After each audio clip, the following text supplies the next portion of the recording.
오후 시간에 복음에 대해서 이런저런 각도로 우리가 살펴보고 있습니다. 지난 시간에 조금 남은 부분하고 오늘 또 다룰 말씀을 살펴보도록 하겠습니다. 복음은 기쁜 소식인데 이 기쁜 소식이 우리에게 기쁜 소식이 되기 위해서는 복이 무엇인가를 알아야 됩니다. 세상 사람들이 생각하는 복하고 성경이 말하는 복은 조금 다릅니다. 우리가 이제 복이라 말할 때 성경이 말하는 복을 복으로 알지 않고 세상 사람들이 여기는 그런 복을 복이라고 한다면 성경이 말하는 복음은 우리에게 더 이상 복음이 되질 않습니다. 또 죄가 무엇인가? 죄. 성경이 말하는 죄가 있고 사람들이 말하는 죄가 있는데 성경이 말하는 죄를 알아야 이 복음이 복음 되게 되어 있습니다. 자, 오늘 창세기 3장 6절을 보면 죄가 무엇인가? 인간의 범하는 죄, 성경이 말하는 죄가 무엇인가를 3장 6절에서 말씀하고 있습니다. 그 여자가 그 열매를 따먹고 자기와 함께 있는 남편에게도 주매 그도 먹은지라. 우리는 흔히 이제 죄라고 하면 살인, 도둑질, 간음, 이 세상적인 이런 어떤 죄목들을 생각합니다. 그래서 이제 전도할 때 제일 애매한 게 그렇습니다. 우리들은 죄인입니다. 그러면 사람들이 생각할 때 특별히 나름대로 착하게 사는 사람들 있잖아요. 내가 무슨 죄를 지었습니까? 그럼 죄인이라고 하면 기분 좋아합니까? 안 좋아합니까? 안 좋아하잖아요. 그렇죠? 죄를 지은 사람도 죄인이라고 하면 싫어합니다. 그런데 느닷없이 모르는 사람이 와가지고 우리 다 죄인입니다. 이렇게 하면 세상에서 많은 죄를 지은 사람들은 수긍이 되는데 수긍을 해도 성경이 말하는 죄하고 말하는 사람과 듣는 사람이 개념이 틀리죠. 그렇죠? 예, 일반적으로 사람들은 죄라고 할 때 성경이 말하는 죄를 죄로 여기지 않고 자기들이 생각하는 죄, 나는 참 죄가 많다. 잘못한 게 많다. 이런 사람들은 그 말에 수긍하지만 그렇지 않은 사람들은 수긍하지 않는 것입니다. 성경이 말하는 죄라는 것은 도덕적인, 윤리적인 죄를 말하지 않습니다. 물론 그것도 죄는 죄인데 성경에서 우리가 하나님과의 관계가 깨어지고 지옥 가고 이런 죄는 영적인 죄를 말합니다. 영적인 죄. 그게 바로 선악과 먹는 것을 말하는 거죠. 그래서 선악과를 먹는다는 걸 뭘 말하냐면 하나님이 모든 세상을 창조하시고 사람에게 에덴 동산을 맡겼습니다. 맡긴 거죠. 에덴 동산의 주인은 누굽니까? 아담과 하와입니까? 하나님입니까? 하나님이죠. 다 맡겼는데 한 그루의 나무는 맡기지 않았습니다. 이것은 내 것이다. 이것은 건드리지 마라. 그러니까 그 한 그루의 나무는 뭘 말하냐면 주인과 종을 구별하는 것입니다. 주인과 종. 선악과를 따먹는다는 것은 단지 밭에서 과일 하나 먹는 문제가 아니고 주인과 종의 관계를 깨뜨리는 것입니다. 즉 선악과를 먹는다는 것은 주인을 주인으로 인정하지 않는 것이죠. 나는 당신을 주인으로 인정하지 않습니다. 이 에덴 동산은 내가 주인입니다. 여기 죄입니다. 죄. 부모 자식 지간도 마찬가지 아닙니까? 부모의 생일을 기억한다 안 한다, 부모에게 회갑을 해준다 안 한다, 이거는 둘째 문제고 내 부모를 부모로 인정하느냐 안 하느냐. 부모가 설사 술을 좀 마시고 좀 행패를 부린다고 해도 그렇다고 해서 내 부모 아니다 이렇게 하면은 가장 큰 죄가 되잖아요. 그 부모 없이 자기가 세상에 나올 수가 없는데.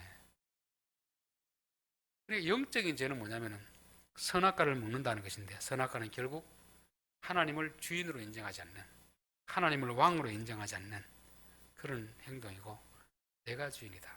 내가 주인이다. 그렇게 생각하는 것입니다. 자녀들도 자꾸 사춘기가 되면 부모 말 안 듣잖아요. 왜 안 듣겠습니까? 자기가 주인이라 자기가 주인. 자기가 주인이라 생각하기 때문에 그렇게 안 되는 것입니다. 그래서 결국 선악과를 먹는다는 것은 하나님을 주인으로 인정하지 않는 것이고 내가 주인이라는 거예요. 내가 주인. 주인과 종의 차이는 뭐겠습니까? 주인과 종의 차이는 마음대로 하는 거죠. 마음대로. 주인 마음대로 하고 종은 마음대로 못 하잖아요. 종은 항상 주인의 명령을 받아서 해야 되잖아요. 선악과를 따먹는 것은 내가 선과 악을 판단하겠다는 것입니다. 우리가 전세를 살 수도 있고 내가 주인으로 살 수도 있잖아요. 전세로 사는 사람하고 주인하고 뭐가 차이가 나겠습니까? 주인은 팔고 싶으면 팔고 사고 싶으면 사고 그럽니다. 전세권자는 팔 수 있는 권한이 없습니다. 단지 특정한 기간 안에 사는 권한만 있는 거죠. 팔고 안 팔고는 그게 자격이 있지 않습니다. 이게 주인하고 전세권자의 사이인 거죠. 우리 인생도 우리가 할 수 있는, 자유롭게 할 수 있는 부분이 있잖아요. 그렇죠? 우리가 할 수 있는 부분이 있습니다. 그런데 살고 죽고는 우리 마음대로 안 됩니다. 결정적인, 그렇죠? 물론 자기가 자기 목숨을 끊는 행위도 있지만 그거는 하나님 인정하지 않는 그런 행위입니다. 살고 죽는 것은 나 누구에게 달려 있습니까? 하나님에게 달려 있고 우리에게 특정 기간 동안 생명을 맡겨놓는 것입니다. 이걸 인정하면 우리가 죄가 아니고 이걸 인정하지 않으면 이게 죄가 되는 것입니다. 창세기도 보면은 자기들이 좋아하는 모든 자로 아내를 삼은지라. 결혼에서도 부모의 뜻이 중요하잖아요. 자식이 컸다고 해서 자기가 주인이 아니잖아요. 여전히 아버지 밑에 있으니까 아버지 동의를 구해야 되는데 아버지 동의를 구하지 않고 자기 마음대로 그렇게 하는 것입니다. 그러니까 하나님이 더 이상 내가 이제 너희들과 같이 함께하지 않겠다. 이게 이제 나의 영혼이 사람과 함께하지 아니하리니, 이 말은 내가 너희들에게 더 이상 왕노릇하지 않겠다, 다스리지 않겠다. 왜? 사람이 거부하니까. 사람이 왕의 통치를 받아들이며 계속 통치를 하지만 나는 당신의 통치를 받기 싫습니다. 그러면 하나님 억지로 막 이렇게 강제로 하지는 않습니다. 그러면 하나님 떠나버리는 것입니다. 그럼 너희들이 알아서 해라, 이렇게 하는 것입니다. 그래서 이제 여기 육신이 됨이라 이렇게 할 때, 육신이라는 것은 이 몸뚱아리를 말하는 게 아닙니다. 몸뚱아리. 그리고 로마서도 그렇고 창세기도 그렇고 영이다, 육이다, 이 말은 단순히 몸뚱아리, 마음을 말하는 게 아니고 영이라고 했을 때는 성령이 우리 안에 들어와서 하나님을 주인으로 모시고 사는 그 삶을 영이라는 것입니다. 성령이 더 이상 통치 않는 자기가 주인된 삶을 육이라 하는 것입니다. 육체. 그래서 성경을 볼 때 이 부분을 잘 모르면 자꾸 이 육체하고 영을 자꾸 오해하는 거죠. 오해. 그렇죠.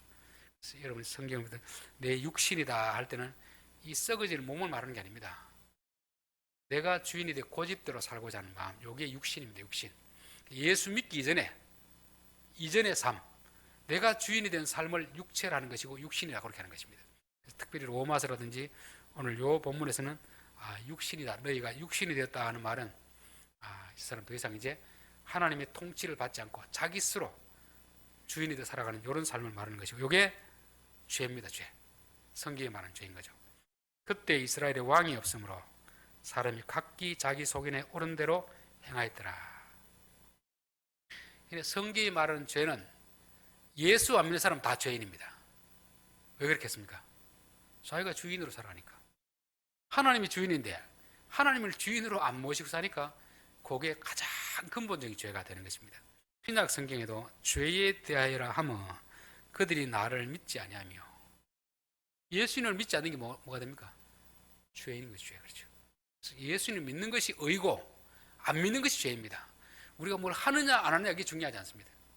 우리는 뭘 좋은 일을 하면 선을 행한 것이고 나쁜 일을 하면 죄를 지었다 하는데, 성경이 말할 1차적인 죄는 관계입니다. 관계.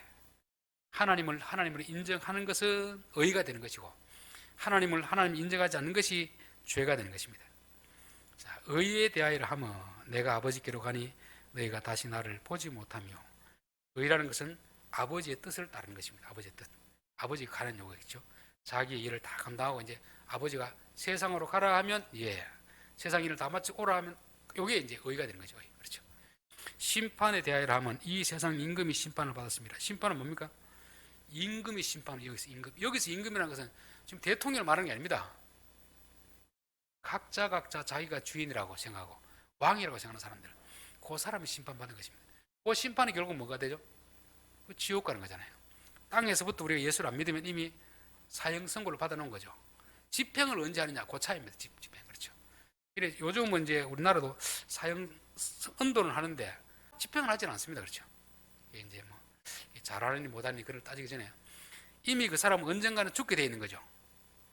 이게 마치 예수 안 믿는 모든 사람은 이미 정죄를 받았습니다. 사형을 언도받은 것입니다. 자, 죄의 그런 결과가 뭘까? 결과. 선악을 알게 하는 나무 열매는 먹지 말라. 내가 먹는 날에는 반드시 죽으리라. 죽고 죽으리라. 요 선악과를 먹으면 죽는다고 했거든요. 근데 아담과 하와가 선악과를 먹었을 때 죽었습니까? 안 죽었습니까? 네? 안 죽었죠? 안 죽었습니다. 죽는다는 말이 우리가 생각하는 그런 죽음이 아니라는 거죠. 우리가 생각하는 죽음. 그러니까 예매 말이 맞았구나. 하나님이 거짓말했구나. 이렇게 생각할 수 있는데 여기서 죽는다는 말은 관계가 끊어진다는 말입니다. 관계 끊어진다는 말이죠. 여기 이제 영적인 죽음을 말합니다. 영적인 죽음. 하나님과 우리 관계가 끊어집니다. 이게 영적인 죽음입니다. 그럼 사람은 하나님으로부터 계속 어떤 영을 공급받아야 되는데 하나님과 관계가 끊어지면 어떻게 됩니까? 서서히 이제 우리의 육체도 죽어가는 거죠. 하나님과 관계가 계속 지속적으로 되면 영생하는데 살기는 사는데 하나님 관계 끊어져 버리면 그때부터 가지고 있는 것이 다 떨어지면 이제는 죽게 되는 것이죠. 마치 나무가 뿌리 뽑히면 금방은 안 죽는데 수분이 이제 더 이상 공급받지 못하면 죽어가는 것과 같습니다. 그래서 우리 예수 믿는 사람들은 하나님으로부터 계속 영적인 생명을 공급받는 것입니다. 안 믿는 사람들은 뿌리가 뽑힌 그런 상태입니다. 당장은 안 죽었는데 서서히 때가 되면 이제 영원한 형벌을 받게 되는 그런 것을 말씀하고 있습니다. 자, 그렇기 때문에 결국 불순종입니다. 불순종. 하나님을 인정하지 않는 것에서 불순종이 나오는 것이고 그것은 하나님을 뭐하는 태도입니까? 무시하는 거지. 무시. 그렇죠. 상대방을 무시하면 나와 상대방은 관계가 끊어집니다. 상대방을 무시한다는 건 뭐냐면 상대방이 내 앞에 있는데 나는 상대방의 존재를 인정하지 않는 것입니다. 그럼 내 앞에서 상대방 뭐가 됩니까? 죽은 존재잖아요. 죽은 존재. 이해되시죠? 부모가 지금 내게 뭘 이야기를 하는데 내가 그 부모의 명령을 거절해버린다. 그거는 내 마음속에서 이미 부모는 죽은 겁니다. 그러니까 관계 깨어져 버린 거잖아요. 그렇죠. 관계. 그렇기 때문에 남을 무시한다는 것, 불순종한다는 것은 관계가 깨어지는 죽음을 말하고 있습니다. 자, 왕이 여호와의 말씀을 버렸으므로 여호와께서도 왕을 버려 왕이 되지 못하게 하셨나이다. 이게 이제 인간 관계의 법칙이고 영적인 법칙이라고 했습니다. 그렇죠. 우리가 하나님께 불순종하면 우리가 하나님 무시하면 하나님도 우리를 무시하게 되어 있습니다. 그러니까 자연히 관계는 깨어지는 걸 말하는 거죠. 관계. 그렇죠. 우리 신약성에 보면 성령을 회방한다니 회방이라는 말도 좀 많이 좀 어려운 말인데 사실은 성령을 거역하는 것입니다. 성령이 우리에게 어떤 감동을 줄 때 무시하는 것이 아니라 못 들은 척하는 거죠. 그렇죠? 한 번 해서 거역하는 것은 못 알아듣어서 그렇다는데 충분히 알만한데도 불구하고 자꾸 거역하는 거잖아요. 이러면 성령과 관계는 오늘 끼어져 버립니다. 성령님 우리를 사실은 구원시켜 주시고 자라게 하시고 천국까지 인도하는데 그분의 손을 뿌리치면 우리는 어떻게 됩니까? 구원과는 멀어지게 되는 거죠. 그렇죠? 믿음이란 건 뭐냐면 그분을 붙드는 거거든요. 예수를 믿고 계속 그분을 붙들고 가는 것인데 우리가 그분의 마음을 자꾸 아프게 한다는 것은 관계를 자꾸 깨는 것입니다. 그래서 성령의 은사를 소멸하지 마라. 성령을 근심시키지 마라. 성령을 회방하지 마라 하는 것도 자꾸 상대방을 무시하고 근심시키게 되면 관계는 점점 깨어지는 것이고 이게 죽음이 되는 것이죠. 죽음. 그렇죠? 그래서 성경이 말하는 것은 관계의 단절이다. 관계의 단절. 죄가 뭐냐면은 하나님과 우리 사이에 단절이나 단절. 그렇죠? 부부지간도 마찬가지잖아요. 부부지간에도 만약에 누군가를 외도를 하면 어떻게 됩니까? 같이 살아도 이미 마음은 떠나버린 상태입니다. 떠나버린 상태. 그렇죠? 신앙생활도 마찬가지입니다. 우리가 교회를 다녀도 불순종하면 하나님과 우리는 이미 관계가 깨어진 것이죠. 그래서 우리가 기도해도 하나님이 들어주지 않는다. 왜? 하나님이 그렇게 애타게 우리에게 부르짖었는데 우리가 하나님 말씀 안 듣는데 하나님 들어줄 이유가 없잖아요. 이 관계가 깨어졌기 때문에 그렇습니다. 여러분 죽었다는 것은 무슨 뜻이죠? 죽었다 살았다는 것은 무슨 뜻입니까? 죽은 사람은 밟으면 꼼짝을 안 합니다. 살아있는 것은 군뱅이도 꿈틀거립니다. 그렇죠? 하나님과 우리 사이도 마찬가지입니다. 살아있는 관계 같으면 기도하면 하나님이 꿈틀합니다. 그렇죠? 관계 깨어지면 아무리 기도해도 반응이 없습니다. 그래서 우리가 이제 기도했을 때 아무런 반응이 없다면 내 신앙이 죽은 것 아닌가? 점검해요. 점검. 그렇죠? 설교 시간 아무것도 안 들린다. 영적으로 내가 죽어가고 있는 것입니다. 왜냐하면 살아있으면 반응해야 되는 반응을 했죠. 그래서 우리가 이게 산다 죽는다 하는 것이 뭔가를 지금 살펴봤습니다. 이에 그들의 눈이 밝아져 자기들이 벗은 줄을 알고 무화과 나뭇잎을 엮어 치마로 삼았더라. 죄를 짓고 이제 부끄러움을 알고 두려움도 알고 했는데 그 다음에 하는 동작이 뭐냐면은 내가 부끄러우면 뭘 하겠습니까? 자기 죄를 가리려고 하겠죠. 여기에 무화과 나무잎입니다. 무화과 나무잎. 예. 자기 눈이 밝아져서 자기의 부끄러움을 알고 이제는 무화과 나무잎으로 자기의 옷을 가리려고 하는 이게 인간의 이제 타락한 본성입니다. 눈이 밝아지는 건 좋을까요, 안 좋을까요? 선악과를 먹고 눈이 밝아지는 건 좋겠습니까, 안 좋겠습니까? 네? 시력이 나쁜 사람들은 눈이 확 밝아지면 좋잖아요, 그렇죠? 여기서 눈이 밝아졌다는 것은 하나님의 말씀으로 밝아진 게 아니고 마귀가 주는 정보, 잘못된 정보로 밝아진 것입니다. 왜곡된 인식을 가지게 된 거죠. 우리 학생들도 보면 성에 대해서 바른 정보를 가질 수도 있고 잘못된 정보를 가질 수도 있잖아요. 근데 막 어릴 때 뭐 성추행을 당했다든지 그렇게 되면 어떻습니까? 성에 대해서 부정적인 시각을 갖게 돼요. 부정적 시각. 그렇죠. 결국 눈은 떠지는데 잘못 떠진 것입니다. 이게 이제 선악과를 먹고 안다는 그 뜻입니다. 하나님께서 정상적인 과정을 거쳐가지고 눈이 뜨여지며 이게 세상을 긍정적으로 보는데 이게 마귀가 주는 말을 먹고 눈이 뜨여지면 이게 부정적이 되는 것입니다. 그래서 계속 부정적인 생각만 자꾸 뱉다는 게 이게 뭐냐면 눈이 떠졌긴 떠졌는데 잘못 떠져서 그렇습니다. 그래서 의사들도 보면 정상적인 과정을 거쳐서 기술을 배우면 사람을 살리는데 선무당은 어떻습니까? 사람 잡는다고 배우긴 배운 어깨너머로 그냥 야매로 배워가지고 잘못 배워가지고 사람을 죽이는 것입니다. 그래서 이제 마귀가 주는 정보를 가지고 우리가 어떤 것을 사물을 보면 아는 것 같은데 사실은 왜곡된 정보를 가지게 되는 그런 것을 말씀하고 있습니다. 자, 제일 중요한 건 자기가 무화과 나무잎으로 가리는 거죠. 여기 이제 율법주의입니다. 율법주의. 율법주의는 뭐냐면은 자기의 잘못을 자기 스스로 자기의 노력으로 해결하려고 하는 것이 여기에 율법주의입니다. 율법주의. 그렇죠. 이게 인간의 본성입니다. 그래서 인간은 타락한 인간은 태어나면서부터 뭐로 태어납니까?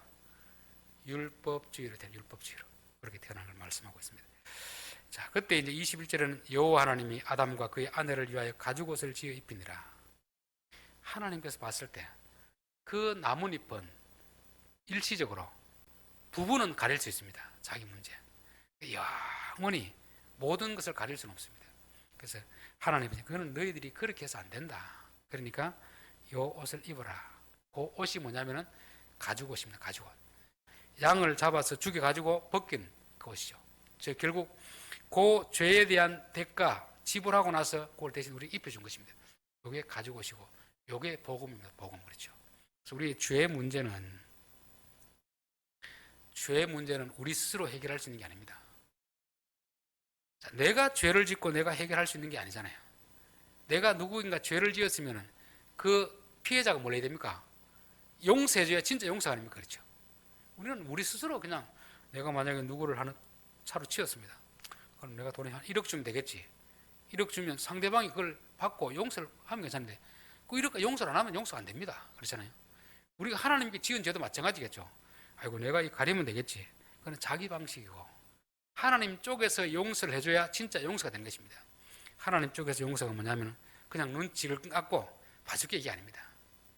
너가 지은 죄에 대해서 누군가 대가를 지불해야 된다. 그 대가를 누구에게 했습니까? 양에게 하고 요거는 대가를 지불했다는 표시로 입혀준 것입니다. 여기에 가죽옷이잖아요. 요 양이 누구를 예표하죠? 예수님. 그렇죠. 그래서 우리의 죄의 문제는 예수님이 대신 죽었기 때문에 해결되는 것입니다. 그 죽었다는 사인을 뭐 하는 겁니까? 우리가 옷을 입는 거죠. 이게 가죽옷입니다. 이게 복음입니다. 그래서 우리의 죄 문제는 내가 뭐 착한 일 하고 구제하고 이렇게 해결되는 게 아니고 예수님을 믿는 것입니다. 예수님 주는 이 옷을 입는 사람만이 구원을 받게 된다는 것을 말씀하고 있습니다. 우리는 이제 죄 용사라고 하면 좀 오해하는 그런 경우가 많이 있습니다. 특별히 복음을 잘 모르는 사람들은 아이고 내가 죄를 지었으니까 교회와 하나님께 용서를 빌면 되겠다 싶은데 그 죄라는 건 대상이거든. 대상. 그렇죠. 대상. 죄를 지은 대상에 가서 용서를 빌어야 됩니다. 하나님께 죄를 지었으면 하나님께 용서를 빌어야 되고, 사람에게 죄를 지었으면 사람이 용서를 빌어야 됩니다. 근데 기독교인들이 좀 오해하는 게, 사람에게 죄를 짓고서 다 하나님께 눈물 흘리고 뭐 이렇게 하면 다 된 걸로 생각하는데, 그거는 반쪽짜리입니다. 반쪽짜리. 하나님은 우리에게 용서를 해줍니다. 그러나 사람에게 지은 죄는 사람에게 용서를 받아야 됩니다. 그래서 너희서 땅에서 풀면 하나님이 풀어주고, 땅에서 매면 맨다는 말이 그런 뜻입니다. 하나님도 우리의 주권을 함부로 침해하지 않거든요. 모든 죄는 1차적으로는 하나님께 지는 죄, 그 다음에는 사람에게 지는 죄입니다. 우리가 회개하려고 하면 1차적으로 하나님께 뭘 해야 됩니까? 잘못을 빌어야 되죠. 그 다음에 뭘 해야 됩니까? 사람에게. 그 사람에게도 피해를 입혔으면 용서를 빌어야 되는 것입니다. 그래서 마태복음 보면은 예물을 제단에 드리려다가 거기서 내 형제에게 원망 들을 만한 일이 생각나거든, 예물을 두고 제단 앞에 가서 먼저 형제와 화목하고 그 후에 와서 예물을 드리라 하는 것입니다. 우리 마치 교통사고 내면 경찰이 뭐라고 합니까? 합의 봐오면 그 다음에 경찰이 다음 일을 진행하는 것처럼 마치 그와 같습니다. 우리를 또 누구에게 잘못했으면 그전에는 모르고 있다가 교회 와서 말씀을 듣다 보니 생각났으면 아하, 내가 잘못했구나 싶으면 그 사람이 가서 잘못을 빌고 그 사람이 그럼 다 용서해 줍니다 하면 그 다음에 이제 누구 합니까? 하나님, 제가 합의를 해왔습니다. 형제 용서를 받았습니다. 하나님도 용서를 해주는 것입니다. 이게 이제 죄의 용서인 것이죠. 자, 오늘은 이제 삶과 기독교의 본질을 아십니까? 기독교. 종교와 기독교. 우리는 흔히 이제 뭐 그냥 종교라 이렇게 하는데, 종교 안에 뭐 기독교, 불교, 뭐 이슬람 이렇게 쓰는데, 사실 엄밀하게 말하면 기독교는 종교가 아닙니다. 기독교와 종교는 조금 달라요. 구분해서 말해야 됩니다. 사람이 자기 노력으로 안 되니까 하나님께 뭔가를 드려가지고 그 문제를 해결하려고 하는, 여기 종교입니다. 종교. 그러니까 자기 스스로 다 할 수 있다고 생각하는 사람들은 종교를 필요 없겠죠. 근데 살아보니까 내 뜻대로 안 된다, 이 세상 일이. 누군가의 도움이 필요하다 싶으면 종교로 나아가게 되는 것입니다. 이게 이제 종교죠. 종교. 그렇죠. 그런데 기독교와 타 종교는 근본적으로 다릅니다. 근본적으로. 다른 종교는 뭐냐면은 내 스스로 노력하면 된다고 생각합니다. 기독교는 내 스스로 힘으로 안 된다고 생각하는 것입니다. 그래서 기독교에서는 하나님이 우리에게 오시는 것이고, 타 종교에서는 내가 신을 찾아가는 것입니다. 그러니까 열심은 어디가 더 열심히 있겠습니까? 기독교 신자들이 열심히 있겠습니까? 불교 신자들이 열심히 있겠습니까? 불교 신자들이 훨씬 더 열심히 있습니다. 기도하는 것도 그렇고, 우리는 헌금이나 그건 시주하는 것도 그렇고 차원이 틀립니다. 차원이 내 쪽에서 가는 거기 때문에 훨씬 더 다르다는 것입니다. 자, 우리가 이제 기독교와 다른 종교를 딱 확연하게 보여주는 게 이겁니다. 자, 여기에 보면 사람이 어떤 노력을 가지고 하나님께 나아가는 것입니다. 그럼 하나님 쪽 우리에게 보상을 해주는 보상. 이게 종교입니다. 종교. 기독교 안에는 모든 종교 다 이와 같습니다. 그러니까 기독교 안에 있는 율법주의도 또 이와 같습니다. 율법주의라는 것은 종교의 형태를 띤 그런 모습이죠. 내가 하나님 앞에 무언가를 하면 하나님이 보상을 우리에게 가져다 주는 것입니다. 여기에는 뭐가 없냐면 감사가 없습니다. 뭐가 있습니까? 원망, 불평이 있습니다. 여러분, 내가 어떻게 일을 했는데, 회사에 일을 했는데 회사 사장님 내게 돈을 주면 거기에 대해서 야, 이 회사에서는 내가 일한 것보다 더 많이 준다고 생각하는 사람이 100명 중에 몇 명 되겠습니까? 거래 관계 속에서는요, 감사가 없습니다. 물론 뭐 한 100명 중에 몇 명은 있겠죠. 그런데 한 90% 정도는 내가 일한 것보다 적게 받는다고 생각합니다. 피의식이 있습니다. 그러면 일을 시키는 사장의 입장에서는 내가 월급 주는 것보다 저 사람들이 더 일을 많이 한다고 생각하겠습니까? 적게 한다고 생각하겠습니까? 일을 시키는 사람의 입장에서는 저 사람이 일하는 것보다 내가 돈을 더 많이 준다고 생각합니다. 그렇기 때문에 밑에 직원이 아무리 일을 많이 해도 사장은 사장 나름대로 감사하지 않고 원망하고, 또 직원은 직원대로 원망하는 것입니다. 이게 거래관계죠. 거래관계죠. 교회 와서도 율법주의에 빠지면 왜 위험한가 하면, 내가 하나님 앞에 이만큼 드렸는데 왜 하나님께 내게 이게 안 해주십니까? 불만을 합니다. 불만을 했죠. 내가 새벽기도를 얼마나 열심히 나왔는데 왜 이런 일이 있습니까? 내가 헌금을 얼마나 많이 했는데 왜 우리 자녀 출세시키지 않습니까? 이게 결국 뭐냐면 거래 관계에서 일어나는 건데, 거래 관계죠. 이 거래 관계보다 더 안 좋은 게 뇌물이잖아요, 뇌물. 보통 기업 사는 사람들은 공무원들에게 뭘 합니까? 돈을 막 갖다 바치잖아요. 그리고 내가 필요할 때 들어달라는 거잖아요. 안 들어주면 어떻게 하죠? 이제 뭐 투서 넣고 이런 거잖아요. 그렇죠? 그러니까 요 모형은 보면은 전형적인 종교입니다. 종교고 거래고 그랬습니다. 그렇기 때문에 거래 관계에서는 인간적인 정이 들지 않습니다. 여러분, 우리가 어떤 마트에 가서 물건 많이 샀다고 해서 그 마트 직원하고 그렇게 인간은 친하진 않잖아요. 가게 주인하고 그렇죠. 뭐 싸게 주고 이러면 고맙긴 하지만 친하진 않습니다. 늘 내 마음속에는 혹시 내게 바가지 씌우는 거 아닌가 이런 생각이 있는 거죠. 이게 이제 거래 관계이고 장태의 문화이고 이게 종교입니다. 종교. 그러면 기독교는 뭐냐? 기독교는 하나님 쪽에서 우리에게 은혜를 베푸시는 것입니다. 은혜를 베푸는 거죠. 그리고 우리는 뭘 합니까? 감사해서 반응하는 반응. 그러니까 종교와 기독교는 완전히 정반대입니다. 반대. 그렇죠? 우리가 신앙생활 할 때 율법주의로 종교적으로 하면은 열심을 낼 수는 있습니다. 열심을 낼 수 있는데 오히려 더 열심을 낼 수 있어요. 그런데 원하는 만큼 안 들어오면은 그때부터 원망합니다. 제가 이 지동호도 교회 몇 번 왔다가 안 오는 사람이 있습니다. 그 사람은 종교적인 생각을 가지고 기독교를 들어왔습니다. 그걸 넘어서가 기독교를 뭔가 봐야 되는데 종교적 열심으로 이렇게 해보니까 내게 원하는 것이 이루어지지 않는다. 그러니까 가버린 것입니다.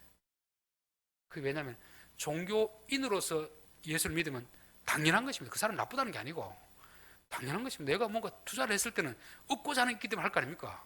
그게 절이 되었든 교회가 되었든 뭐 다른 무당을 섬기든지 내가 원하는 걸 얻기 위해서 내가 뭔가를 드렸는데 그럼 신이 내게 반응하면 괜찮은데 안 주니까 떠나는 것입니다. 기독교는 그게 아닙니다. 내가 아무것도 안 했어도 하나님 우리에게 찾아와서 사랑을 베풀어 주는 것입니다. 그러니까 감동이 되잖아요. 그래서 기독교는 감사가 있고 은혜가 있습니다. 거기에 대해서 우리가 뭐 충성하고 봉사하고 이런 것이 이걸 해가지고 뭘 얻어내겠다 이런 생각은 잘못된 것입니다. 하나님이 먼저 우리를 찾아오시고 그 사랑 때문에 너무 감사해서 내가 늘 사랑의 빚진 자다. 내가 눈물로서 늘 울어도 못 갚을 줄 알아. 몸밖에 드릴 것 없어 이 몸 드립니다. 이게 기독교입니다. 기독교. 여러분은 종교인의 생활을 하지 마시고 기독교인의 생활을 할 수 있길 바랍니다. 율법주의적인 생활을 하지 마시고 복음의 생활을 할 수 있길 바랍니다. 우리가 뭘 했다고 많이 했다고 하는 기뻐하고 안 했다고 해서 그게 아닙니다. 우리는 하나님의 사랑에 반응하는 이런 걸 합니다. 이게 믿음으로 하는 것이다 하는 것입니다. 오늘 여기까지 하도록 하겠습니다. 하나님 아버지, 우리의 신앙생활이 종교인으로서 하지 않게 도와 주시옵소서. 기독교 안에서도 율법주의가 많이 성행하고 있습니다. 우리가 뭔가 많이 하면 하나님이 복을 주시고 우리가 하지 않으면 저주를 받을 것 같은 이런 생각에 사로잡혀 살지 않게 도와 주시옵소서. 하나님이 우리를 위하여서 행하신 그 일을 경험하게 하시고 그 사랑 아래서 반응할 수 있는 저희들 되게 도와 주옵소서. 예수님의 이름으로 기도합니다. 아멘.